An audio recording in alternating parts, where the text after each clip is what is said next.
does there come a point where you stop striving for that winning in a great way, and it's just enough to get the wins? Or is that not until game four, or the fourth win? It's two different things. It's kind of two different things, two different points you're making. You never stop striving to be perfect or be great.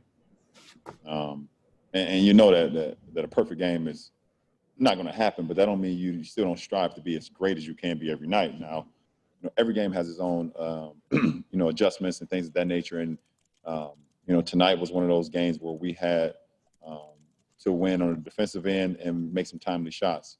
But I think when you start thinking like, okay, well, I can't be great tonight, or we can't be great tonight, okay, we just have to figure it out, then you sell yourself short. And me personally, I would never do that, as long as I lace them up and put on a uniform. But I love what we did tonight. Allison?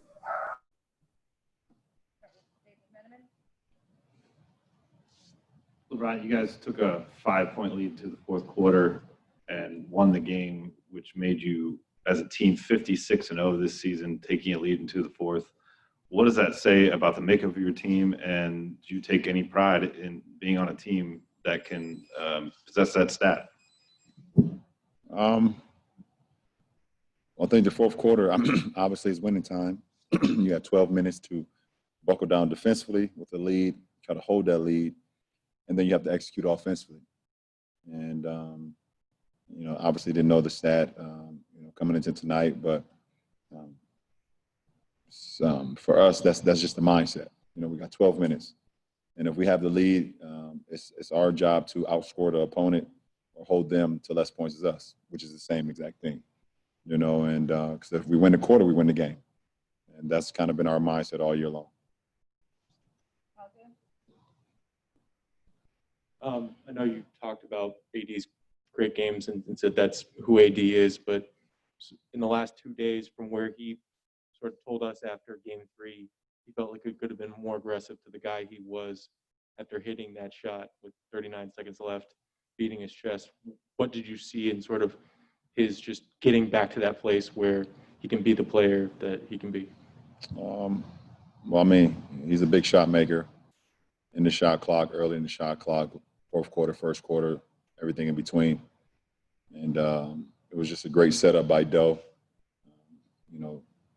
First, the possession before that, Doe was able to fake it like he was going back to him, carry himself into the lane, get a layup. And then, kind of the very next possession, he was able to, find him. AD just kind of stared at the shot clock, knew it was late in the shot clock, and obviously trusted his shot that he works on consistently. So big-time shot, big-time play for our team to be able to put the game away. Ron, Spo just said over here that this game being tight back and forth the entire time, that it came down to moments of truth. You guys won more than they did at the end. But when AD hits that shot and you're doing the Ric Flair and screaming a little bit, is there a different kind of satisfaction when y'all are so tight all night long and then you have that kind of a breakthrough at that point? Well, you kind of know momentum plays, momentum shots, depending on the score, the time, what's going on, within the last few possessions. They were going back and forth, with us, and we were going back and forth with them. Duncan Robinson hits one off the glass at the end of the shot clock for a 3.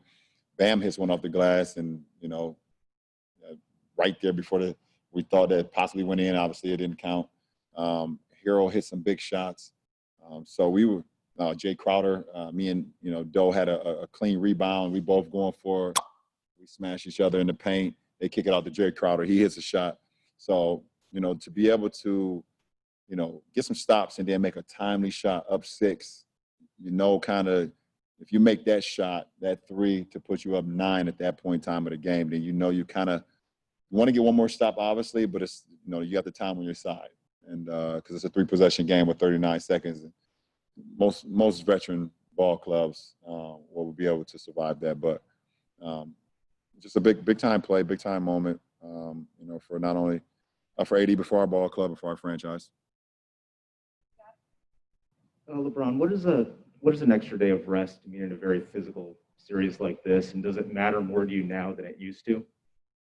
No, for me, it doesn't matter. I can go every other day if that was the case be, but I'm going to take full advantage of it. It gives me an opportunity to continue to get my body right, my mind, and everything in between. So I'll take full advantage of it, but it does nothing for me besides just getting a little extra day. I guess it does. I mean, I guess it does do a little something, but it's not needed for me personally. Ron, when I believe it's like the third game of this series where you guys have called for a challenge in the first half. Today it was the right, you got it overturned, the right call. But when do you as a player feel like it's time to, do a challenge so early in the game? Like when do you weigh the pros and cons of doing it so early? There's certain momentum plays throughout the first half. A certain rhythm that you have, either offensively or defensively, that if that call is made correctly, then you continue to stay in that zone. You continue to stay in that rhythm. And if the call is wrong, it can throw you off of your rhythm.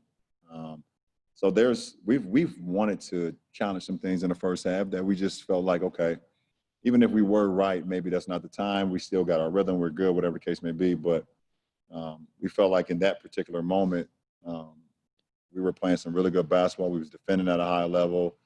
And we knew for sure, we knew 100%, because I was guarding the ball. I knew for sure I didn't touch the ball. Hero just he tried to float it over me, and it kind of hit the backboard and hit the wire. So, Coach is always kind of like, 50-50 about it. And obviously as a player on the floor, you hate to tell your coach to challenge you, you're not 100%, but I was for sure 100% about that play.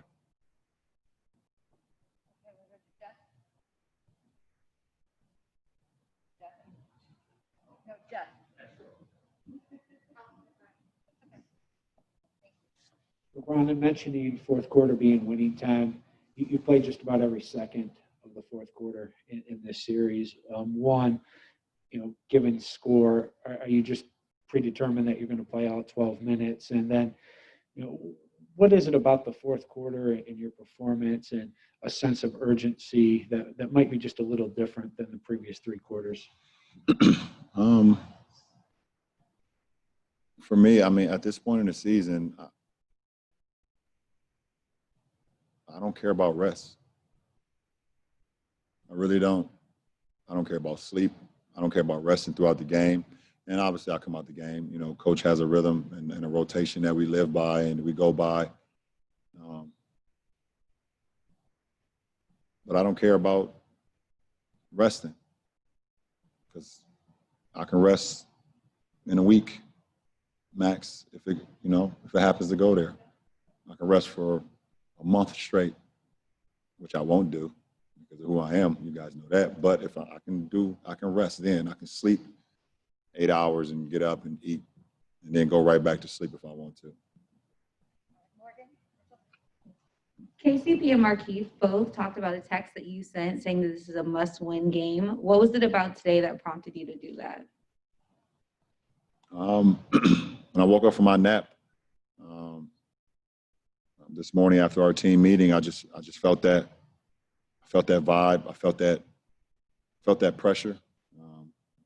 I felt like for me personally, this was one of the biggest games of my career, and just wanted to relay that message to my teammates, the type of zone I was in, the type of moment it was, because I just know how great of a team that we're playing against. And after the game 3 win, that confidence that they had, that they still have, even after tonight's loss, they're just a gritty, so damn well coached team. But I feel like if we want to be a championship ball club, if we really want to be a championship team, then we gotta have that same grit and that same attitude. So I was just my mindset, kind of still in it. Obviously, my mind kind of working right now. Last 2 questions, Dan. LeBron, Anthony's versatility on defense is a weapon that allowed Frank to kind of make the switch and say, he can start possessions on him. You and Markeith would be the only 3 guys that wouldn't switch. But specifically, just AD's ability to do that, to still get back and protect the rim and to still deter shots. I mean, is it kind of unmatched? Yeah, that's why he's the defensive player of the year. We said that all year because his ability to play 1 through 5, guard anybody out on the floor, take the challenge, not only guard on the perimeter, continue to protect the paint. Guards drive on him. It's hard to score on him. I mean, shit, you see how high Harold threw that ball up? And it went in, but he had to throw that thing up to the skyscrapers, right? I mean, the guy can do everything defensively. Guard, like I said, guard on the ball, guard the post, slide his feet with guards, can contest, can body up with bigs. I mean, need I say more? Yes or no? No, I won't say no. All right, last question, Will. David Aldridge. Thank you. David Aldridge, please. Ron, this is your 258th playoff game. I think most people who get PhDs usually have about 2 or 3 extra years of education. And I'm wondering, how much have you come to enjoy the adjustment game in to next game change that you have to make when you're in the playoffs against good teams with good coaches that you know what they're talking about and know how to adjust and they're going to make correct decisions? I think, David, that's the best part. That's the best part. I get so excited. Like right now, I'm excited about our meeting tomorrow, watching film and breaking that down and seeing things that we can do better, seeing things that we did do well, thinking about the adjustments that they possibly or will do, because I know Spo going into game 5. That's the best part about it. You know, it's a chess match. And when you get to this point in your career, you know, having your mind at a high level is so much more than the physical. Because we're all, at this point, we're all great players. We're all here for a reason. We're in the finals, both teams, both conferences, and anybody that hits the floor, they're on the floor for a reason. So to be able to think through the game and understand and see the adjustments and try to, you know, make plays before plays even seem like they're going to be possible. That's the best part for me personally.